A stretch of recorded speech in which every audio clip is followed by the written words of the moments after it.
Hey there, sweet friend. Or maybe you're a new friend. If so, welcome to the Beautifully Enough podcast. Are you finding yourself living in the ordinary? Or is your mind full of nothing but negative self-talk? Trust me, I have been there, sister.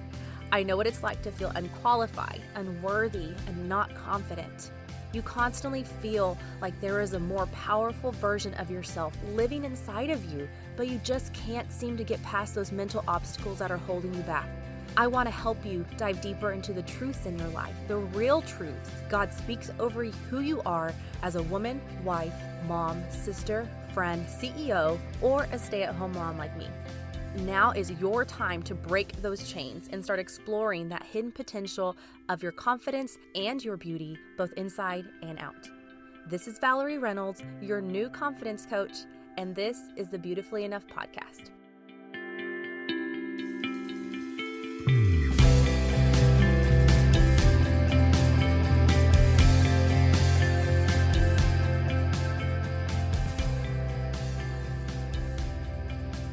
Hey guys, welcome back to the Beautifully Enough podcast. I hope you had a fabulous 4th of July. I hope that you ate lots of hot dogs and you had lots of dessert and you enjoyed time with your family, that you popped some fireworks. I hope the fireworks didn't keep you up at all ends of the night. I know that was one of my prayers. We live outside of the city limits and I just was not wanting a repeat of New Year's Day. Our neighborhood goes crazy with fireworks because we don't have a noise ordinance out here. And so I can't call anybody when they're being too loud at 3 a.m. And New Year's, that's kind of what happened. And they kept popping fireworks. I'm over here like, some of us are trying to sleep. And so I was praying to God, I know fireworks were so fun. We did them in our driveway and the kids absolutely loved it. They loved it so much and they loved watching all the other ones pop off. But I ended up putting them to bed and I'm just praying, dear God, let me get a good night's sleep. At least let these people burn out these fireworks and be done so that way I can get a decent amount of sleep. And thankfully they did. I'm a pretty light sleeper. And so I think I would have heard them if they were continuing to go through all hours of the night, but they didn't. So hallelujah for that. But I hope you enjoyed your 4th of July. I hope you had some time off and you're able to breathe and rest, recharge your battery. And so today's episode, I'm going to go back to a familiar topic. I have done podcasts on this topic before, but it's just one of those topics that we will continue to do podcasts on because you can listen to one podcast, you can read a book, you can do a self-help book, you can do sermons, you can do whatever. And this is still going to be a struggle of ours because we're not perfect human beings. We will always entertain negative thoughts. And that's what we're going to talk about today. We're going to talk about negative thoughts, not just our negative self-talk, things that are within us, but just negative thoughts in general, negative thoughts about life, just negativity and recognizing our negativity. And I'm not calling you out. I don't want to call you out or call you a negative person or a negative Nancy because we all entertain negative thoughts. A lot of times we feel like they're innocent because they're so small. We feel like they're innocent, they're small, they're harmless because they're small. But I really truly want to shine some light on our negative thoughts. Yes, as women, we have our negative self-talk, things like I'm not pretty, I'm not skinny enough, I'm not smart enough, I'm not a good enough mom, no one will ever love me. And our minds are constantly filled with these negative, toxic self-talk thoughts. But our negative thoughts go beyond our self-talk. We have fear of the future. That's a negative thought. Canceling out our positives with a negative statement, that's a form of negative thoughts. I'll give you an example. You can have the statement, I lost 3 pounds this week, and you could put a period right there, end your statement, I lost 3 pounds this week, and end it on a positive. But so many of us will cancel out that positive with a negative and we'll have a statement saying, I lost 3 pounds this week, but I was aiming for 5, so I'm still fat. Do you see how you just canceled out the positive with the negative? That's still a negative thought. Sometimes as moms, we focus on that frustrating hour that happened today. Our kids weren't listening, or it's here or there, it's pockets of here or there, and it can add up to like an hour of the day. They're crying, they're frustrated, they're whining, they want this, they want that. And we can focus so much on that frustration that we forget about the giggles. We forget about the laughter. We forget about the joy and the happiness, the memories that we create with our family, all because we're so focused on the frustration and the negative. And like I said before, I don't think we even realize that these smaller negative thoughts are toxic, do we? They seem so small. We feel like they're so innocent because they're small. They're small, they're harmless. And sometimes we even use these innocent, I call them innocent negatives. I don't feel like there's such thing as an innocent negative, but that's what I'm going to call these small thoughts that we feel like are innocent because they're small. We use them to feel more humble. We use them so people don't think we're too full of ourselves. We use them so people don't think we're bragging all the time. And these are just habits. These innocent negatives that we use, they're habits. They're things that we've learned. Nobody has taught us anything different. Nobody's told us anything different. And so we have this habit of being negative and we don't even realize we're doing it. And so that's what I want to focus on today. I want to focus on number 1, helping you recognize the negativity and toxic thoughts in your life, whether they're big or small, whether they feel big or innocent. We're going to recognize them. And then number 2, I want to help you pivot back to the positive, the thoughts that should be based on God's truths and God's promises. And so today's episode of the Beautifully Enough podcast is titled Knock Out the Negativity. And I'm going to start in Philippians 4, verses 8 through 9. And this is the Message translation. Summing it all up, friends, I'd say you'll do best by filling your minds and mediating on things true, noble, reputable, authentic, compelling, gracious. The best, not the worst. The beautiful, not the ugly. Things to praise, not things to curse. Put into practice what you've learned from me, what you heard and saw and realized. Do that, and God, who makes everything work together, will work you into his most excellent harmonies. If you look into another translation, you have the Common English Bible translation, and that says, if anything is excellent, if anything is admirable, focus your thoughts on these things, all that is worthy of praise. Practice these things, the God of peace will be with you. And I love this verse because it's so clear to point out where our thoughts should be, what thoughts should be filling our minds. This verse is basically your litmus test to test every thought you may have right now and to figure out, is this a thought I should be entertaining? Or is this a toxic thought that I need to release? And I feel like that's where we drop the ball. I feel like really that's where we drop the ball, is we don't do a good job of capturing our thoughts or even running them through a test to determine, is this a thought I even need to be thinking right now? And I feel like it's worth repeating. I've said this a few times on this podcast, and I've learned it from other people that I listen to, that I pour into myself. I do my own spiritual development, and I've heard it so many times, just because you think it, that doesn't make it true. And yet no one has taught us how to control our thoughts. We've had lives where our thoughts just run rapid, just continuing to grow and fester in this negative energy, these toxic thoughts. And nobody has bothered to tell us, just because you think it, that doesn't make it true. Just because I think I'm fat, that doesn't make it true. Just because I think I'm dumb, that doesn't make it true. Just because I think I am a bad mom, that doesn't make it true. Do you understand that just because you think a thought, that does not make it true? And because they're not always valid and truthful, we don't always need to listen to what they have to say. Did you hear me on that? Just because you think it, that doesn't make it true. And if not all of our thoughts are valid and truthful, then we don't always need to listen to what they have to say. You can control your thoughts, sister. Just because you think you are not qualified, that doesn't mean it's true. And if that's not true and that's not valid, then you don't need to listen to that thought. You can release it. So I'm going to give you an example. Let's take the phrase, I have never done this before. I remember thinking this thought right before I got pregnant with my son. I have never done this before. Pregnancy scared me to death. Motherhood scared me to death. And I want to remind you that no one knows what the future holds. Nobody knows what the future looks like. Nobody knows except God. We are not guaranteed tomorrow. And so when we think about the future and we think about the unknown, it will spark one of two responses from you: fear or faith. And both of these are rooted in not knowing the future. You can be fearful of not knowing the future, right? Or you can be faithful in not knowing your future. One of them is rooted in negativity. One of them is rooted in positivity. And so if you choose to have a fear response, a fear thought, a negative thought, and you say, I have never done this before, then you begin to imply that you can't figure it out, that you can't make it happen. You will just fail. It will turn out horribly. And aren't those things all negative? All because we're rooted in fear. But I'm going to tell you to run this thought. So say that is your thought, okay? I've never done this before. And so that is making you have a thought that you can't figure it out. You're just going to fail. It's going to turn up horribly. So if that's your thought, I'm going to tell you to run it through your litmus test. Remember in Philippians 4. And it said, I'd say you'll do best by filling your mind and mediating on things true, noble, reputable, authentic, compelling, gracious.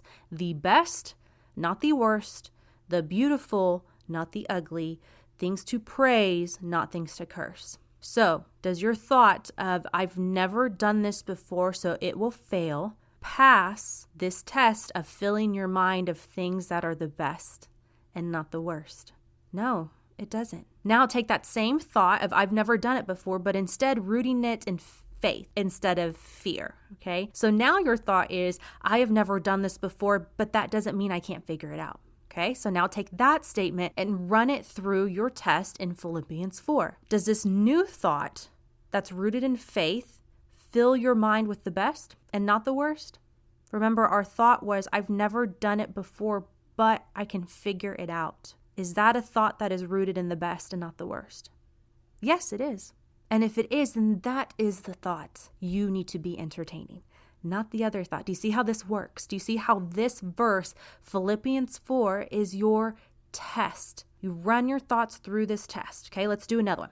Our thought is, today sucks. I know you've said it. I have said that before. You may be saying it right now.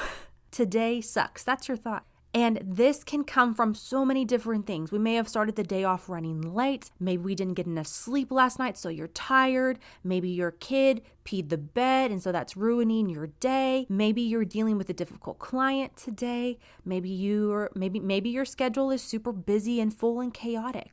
We've all have said this before, right? Today sucks, or today is going to suck. You're already predicting the future. Today is going to suck. I've had this thought before.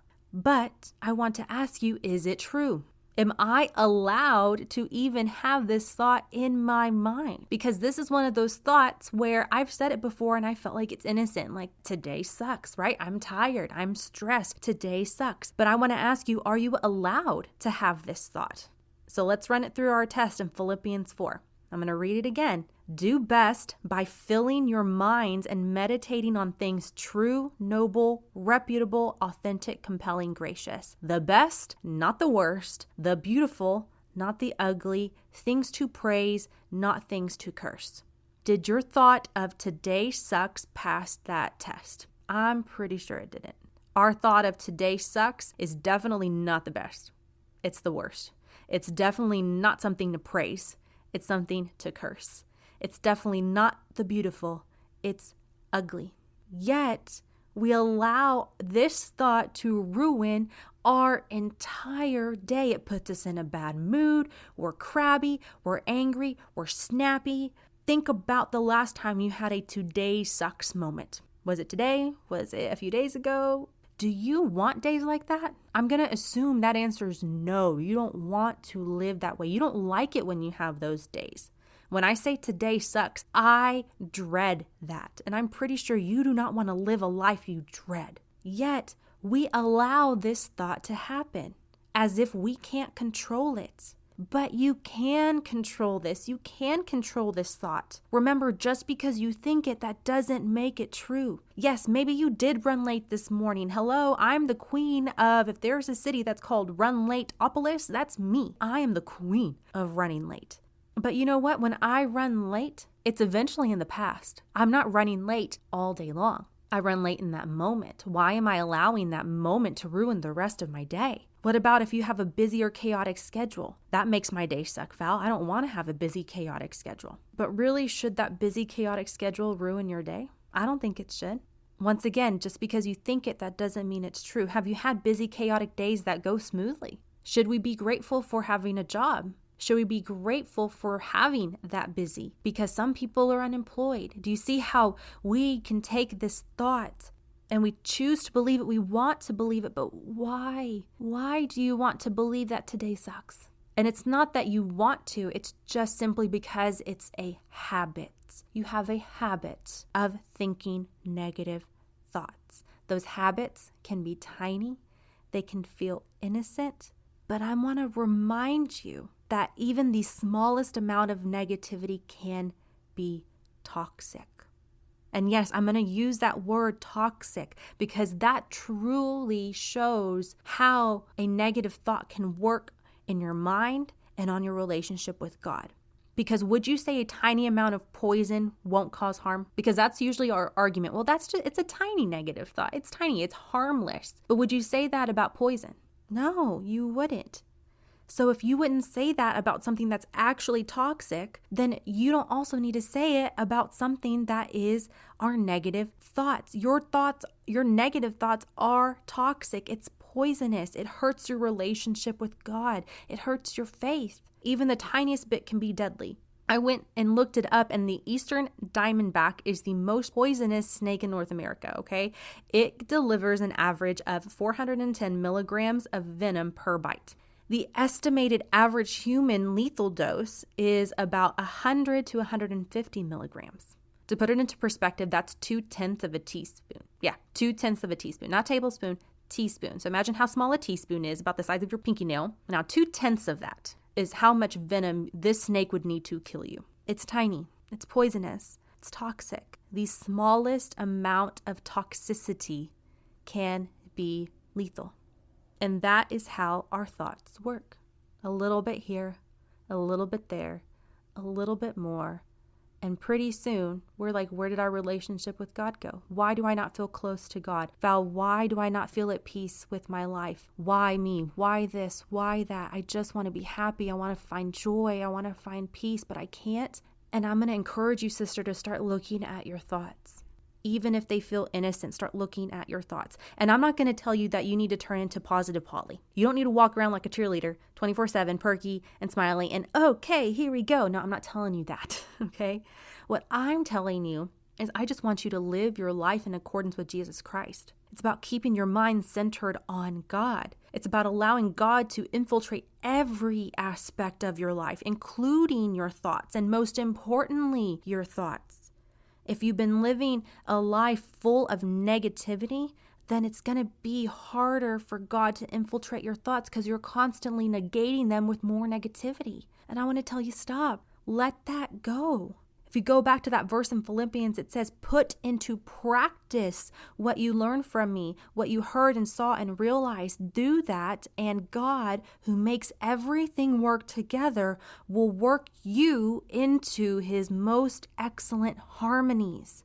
And the Common English Bible translation says, practice these things and the God of peace will be with you. Don't you want to live a life where God is with you, providing you with his peace that transcends our understanding? Or do you want to keep going down this road of being a negative Nancy? Sorry, Nancy, if your name's Nancy, apologize. How does life feel when your mind is saturated with negativity, with down, fearful thoughts? It's pretty exhausting, isn't it? Isn't that what we just got done talking about on the past 2 podcast episodes, finding your strength when you're feeling weak? Being negative and not full of joy and full of fear, it's exhausting. We don't like to be there, yet we allow it to happen simply because we're not choosing to practice what we need to focus on here in Philippians 4, where it basically says we need to focus on thoughts that are worthy of praise. 2 Corinthians 10:5 says, we break down every thought and proud thing that puts itself against the wisdom of God. We take hold of every thought and make it obey Christ. So my challenge for you today is to start being more aware of your thoughts and make it important. Big or small, make this important and run your thoughts through this test that we found in Philippians 4. Does your thought pass the test of being the best and not the worst, the beautiful, not the ugly, things to praise, not things to curse?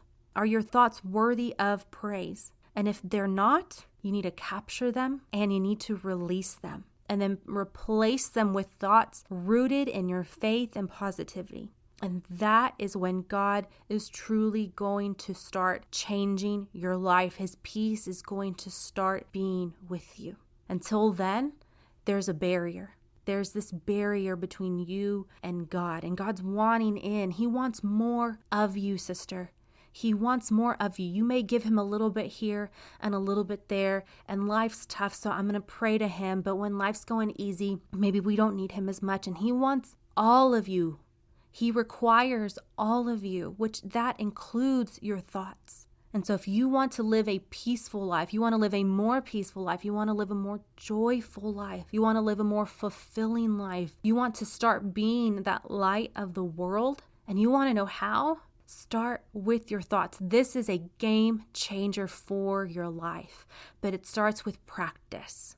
You're not going to be perfect, and even when you practice it daily, you still won't be perfect. I am not perfect at this. You will still want to entertain those negative thoughts, but it's going to be easier, and you're going to entertain them less and less and less. You'll be able to recognize them faster and faster and faster, and that is a chain that you need to break. This chain of negativity, of these toxic thoughts, not just about ourselves, not just our inner self-talk, but toxic thoughts of everything around us, that's a chain that is holding you down. But you have the power through God to break that chain. And it's going to start with you first just recognizing them. Recognize them, release the negative, toxic thoughts, and start replacing them with God's truth, God's promises in your life. It's going to be a game changer for you, I promise. You guys join me in prayer.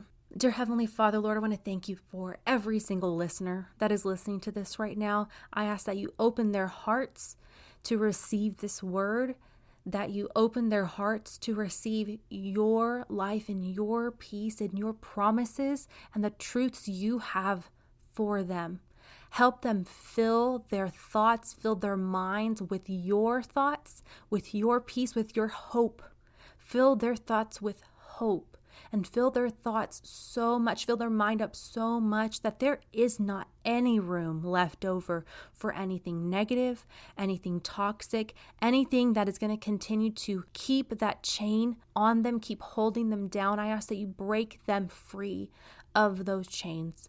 Break them free of these toxic thoughts. Help them realize the thoughts that have been holding them back from a more closer relationship with you, Lord. And I ask this in Jesus' name I pray. Amen. You guys, thank you so much for joining me on today's episode of the Beautifully Enough podcast. I will catch you guys next week. Bye. Thank you for listening to the Beautifully Enough podcast. Your support means the absolute world to me. Please do me a huge favor and leave me a quick review. Also, don't forget to subscribe so you are one of the first to get the newest episode every week. Find me on Instagram at Val_Reynolds. Take a screenshot of the episode you are loving and tag me in your Instagram stories. I would love to connect with you more on social media. Catch you guys next week. Bye.